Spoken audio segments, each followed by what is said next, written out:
Today in Higher Learning, did your kids send out applications to in-state colleges? If so, they're not alone.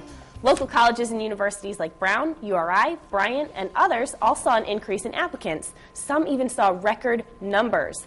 Here to tell us more about application inflation is Peter Kerwin of the Rhode Island Higher Education Assistance Authority. Good morning, Peter. Good morning, Michaela. So let's talk a little bit about high school numbers. They're down nationally, but why are we seeing this increase locally?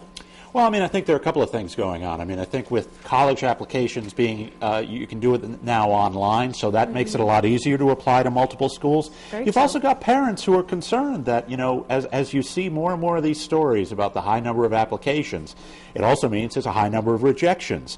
So parents are more and more concerned as this goes on. They figure we've got to spend the extra bit of money to have our student apply to multiple schools so that they definitely get a seat somewhere. And that's really the kind of problem with application inflation.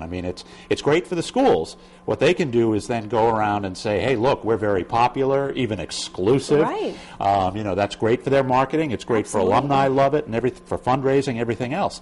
The problem is that, for students, it creates some issues for them. And even for the schools, too. Because what the flip side of that marketing benefit is that they have a wider pool to choose from for their freshman class.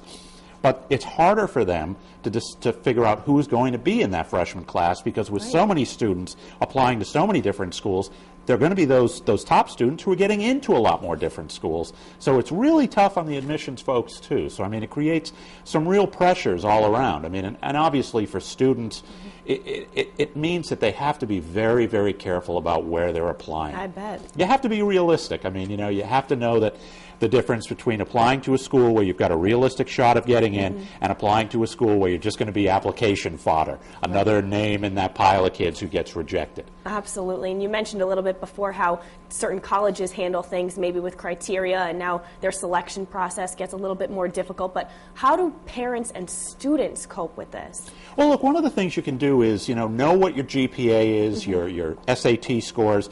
Go look at what the average SAT and GPA scores are for the previous year's freshman class at those different schools you're applying to.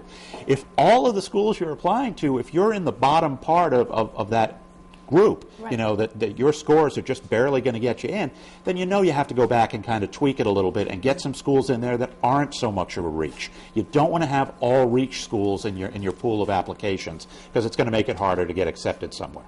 Good tips to follow. Thank you, Peter, so much. And for more information from College Bound Fun, head to foxprovidence.com.